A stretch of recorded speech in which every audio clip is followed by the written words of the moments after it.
एक आज आपण पाहतो की गेल्या 2 दिवसापासून सातारा जिल्हा परिषदेच्या निवडणुकीच्या अनुषंगानं अनेक चर्चा होत आहेत आणि त्या अनुषंगानं आज सभागृहाचं वातावरण पण आपण पाहिलं।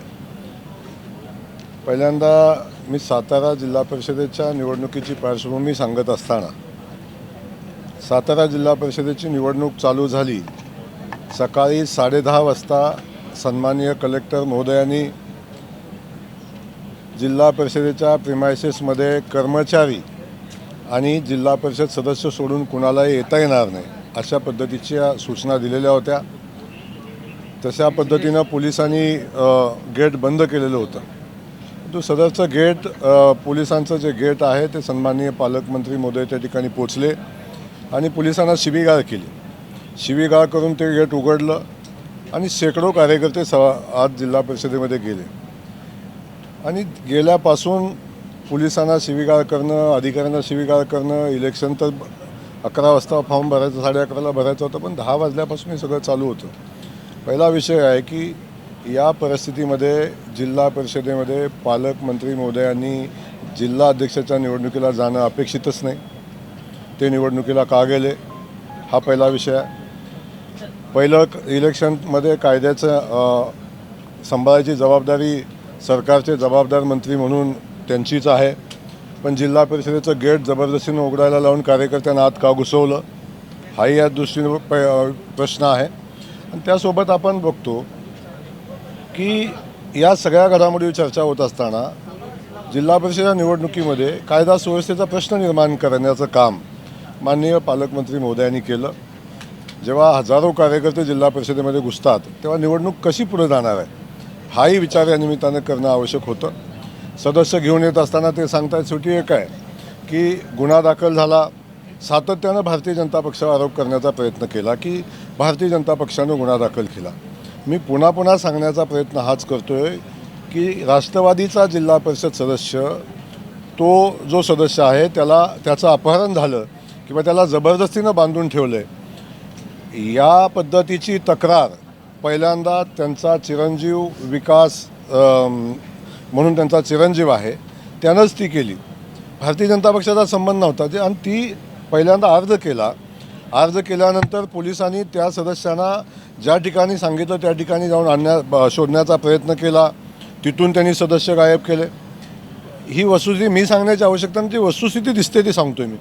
पण त्याही पुढे जाऊन त्यानंतर मग जेव्हा अर्ज देऊन बी सदस्य सोडला नाही तेव्हा त्यांनी FIR दाखल केली। पण FIR दाखल करणारा कार्यकर्ता हा राष्ट्रवादी पक्षाच्या जिल्हा परिषद सदस्याचा चिरंजीव आणि राष्ट्रवादी पक्षाचा पदाधिकारी आहे, त्यामध्ये भारतीय जनता पक्षाचा कुठलाही संबंध नाही। आणि जेव्हा स्वतःचा मुलगा फिर्याद दाखल करतो तेव्हा त्याची शहानिशा करणं ही पोलिसांची जबाबदारी आहे। आणि जेव्हा अपहरणाचा आणि हत्येच्या प्रयत्नाचा गुन्हा दाखल झाल्यानंतर मला एक समजत नाही की राज्याचे मंत्री पोलिसांच्या तपासात सहकार्य करण्याऐवजी त्या दोन्ही आरोपींना घेऊन स्वतः सभागृहामध्ये जायचा प्रयत्न करतात, पोलिसांना जवळ येऊ देत नाही। पोलिसांना आपण सगळ्या व्हिडिओज बघितल्या तर पोलिसांना शिवीगाळ करून त्या सदस्यांना घेऊन जायचा प्रयत्न करतात। त्यावेळी ही परिस्थिती कुणी निर्माण केली, झटापट का झाली? शेवटी एक विषय होता की ते सदस्याचं अपहरण झालं नाही झालं तपासात पुढे येईल, बाकी सगळ्या गोष्टी होतील, परंतु हे सगळं काम पालकमंत्री म्हणून त्यांचं होतं का याचंही सगळ्यात पहिल्यांदा उत्तर देणं अपेक्षित आहे। त्यानंतर म्हणतात 2 सदस्य आमचे नेले म्हणून जिल्हाध्यक्ष झाला। ते 2 सदस्य अगदी बेरीज केली तरी 30 अधिक 2 त्यांची बेरीज 32 होते। भारतीय जनता पक्षाला 33 मतं पडलेली आहेत। तेव्हा निवडणुकीच्या अनुषंगानं आवश्यक असणारे सदस्य आमच्यासोबत होतेच।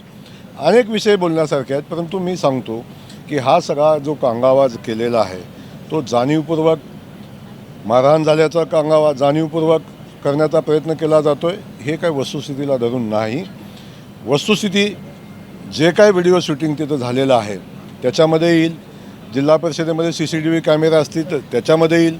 ही सगळी वस्तुस्थिती आहे ही फक्त वातावरण निर्मितीचा प्रयत्न आहे। लोकशाहीचा गळा पोलिसांनी घोटला नाही तर लोकशाहीचा गळा घोटण्याचं काम किंवा लोकशाही मार्गानं निवडणूक न होऊन देण्याचं काम संबंधित पालकमंत्र्यांनी केलं आणि हे लोकशाहीला मारक आहे।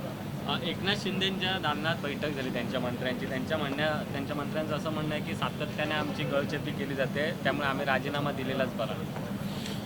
नाही, हा विषय काय माझा नाही आहे, पण मी सांगेन की जे घटना साताऱ्यामध्ये घडलेली आहे ती घटना घडवण्यामध्ये माननीय पालकमंत्री महोदयांचा सगळ्यात मोठा रोल आहे. त्यांनी आवश्यकता नसताना जमाव जमवणं, आवश्यकता नसताना कायदा तोडून, जिल्हा परिषदेचं गेट तोडून लोकांना आत घेऊन जाणं, सामान्य लोकांना आत घुसवणं आणि त्या परिस्थितीमध्ये जे वातावरण जिल्हा परिषदेतलं खराब झालं. शेवटी कायदा सुव्यवस्था राखणं ही पोलिसांची जबाबदारी आहे, निवडणूक करणं ही पोलिसांची जबाबदारी आहे. आपण जर सगळ्या चॅनल वाहिन्याने आपण बघितलं तर त्या ठिकाणी जिल्हा परिषदेच्या आवारामध्ये हजारो लोक त्या ठिकाणी गेलेली होती. अशा परिस्थितीमध्ये पोलीस म्हणून इलेक्शन पार पडणं ही त्यांची जबाबदारी होती आणि ती जबाबदारी पार पाडायचा प्रयत्न झाला. आपण पाहतो की अगदी आरोपीचा मतदान करू देणं नाही देणं हा पुढचा विषय, परंतु किमान त्यांच्याशी विचारपूस, त्यांची चौकशी करणं, सदस्य कुठे विचारणं, एवढं तर काम करणं आवश्यक होतं ना. तेही करून न देणं आणि सदस्याला स्वतःच्या हाताला धरून आरोपींना घेऊन जाणं हे मला वाटतं कायद्याच्या चौकटीत बसत नाही. सर, पोलीस अधीक्षकांचं जे निलंबन परिषदेमध्ये करण्यात आलेलं आहे, मागणी करणारे आणि उपसभापती एकाच पक्षाचे शिवसेनेचे दिसून येतात. शिवसेनेची ही राजकीय खेळी म्हणता येईल का? कारण स्पेशल सिटिंगमध्ये अशा प्रकारे मुद्दा उपस्थित करू शकतो. नाही, मुळातच अशा पद्धतीनं कोणतीही चौकशी न करता, वस्तुस्थितीचा अहवाल न घेता अशा पद्धतीची कारवाई करणं बिलकुल उचित नाही. त्या ठिकाणाहून जी वस्तुस्थिती आहे तो रिपोर्ट आपण घेतला पाहिजे, त्याची चौकशी झाली पाहिजे, त्यानंतर कारवाई झाली पाहिजे. आम्ही झालेली कारवाई मागं घेण्याची मागणी आम्ही सभागृहामध्ये करणार आहे. तुम्ही आत्ता थोड्या वेळापूर्वीच मुख्यमंत्र्यांची देखील भेट घेतलेली आहे. मुख्यमंत्र्यांची भूमिका या संदर्भात काय आहे? नाही, मुख्यमंत्री महोदयांची या संदर्भात माझी चर्चा झालेली नाही. झालेल्या घटनाक्रमाची माहिती माननीय मुख्यमंत्री महोदयांना आम्ही दिलेली आहे आणि याच्या पलीकडची कुठली चर्चा झालेली नाही.